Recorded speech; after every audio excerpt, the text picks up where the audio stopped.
चला, आज खूप दिवसांनी इच्छा झाली आहे, शेगावाला जाऊन येतो. आज तब्बल 3-4 वर्षांनी योग बनला आहे गजानन महाराजांच्या दर्शनासाठी जाण्याचा. अरे चला, गाडी पण मिळून गेली फटकन. खूप दिवस झाले मनात विचार होताच की महाराजांचं दर्शन घ्यावं एकदा तरी.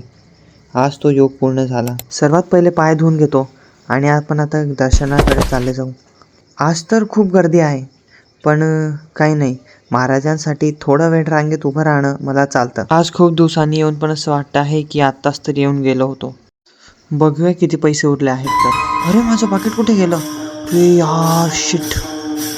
अरे यार, तिच्यामध्ये सर्व डॉक्युमेंट्स होते, पैसे होते.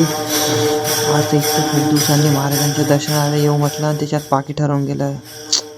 आता त्यात हा पोरगा कोण येतोय? विक्रांत, काय तुम्हाला सांगून काय होणार आहे का? आणि काय झालं सांग कशी? काय खूप दिवसांनी आज शेगावाला आलं होतं, म्हटलं महाराजांचं दर्शन घेऊन घेऊ, पण वाटेत कुठेतरी माझं पर्स हरवलं वाटतं आणि त्यामध्ये माझे महत्त्वाचे कागदपत्र आणि डॉक्युमेंट्स पण होते. काय माहिती आता सापडेल की नाही. तर देवाच्या ठिकाणी आलेलं आहे, सगळं नेत होईल बाळा, काही टेन्शन नका करू, होऊन जाईल सगळ्यांनी. हे फक्त बोलायच्या गोष्टी आहे मित्रा, हे फक्त बोलायच्या गोष्टी आहे रे. तू देवाच्या ठिकाणी आलेला आहे ना, देवावर भरोसा ठेव, सगळं नीट होईल, काही चिंता नको करू, होऊन जाईल सगळं. ते ठीक आहे, ते तर आहे. 1 मिनिट, कॉल येतोय. अरे हा पोरगा कुठे गेला? माझं पाकिट इथं कसं काय आलं?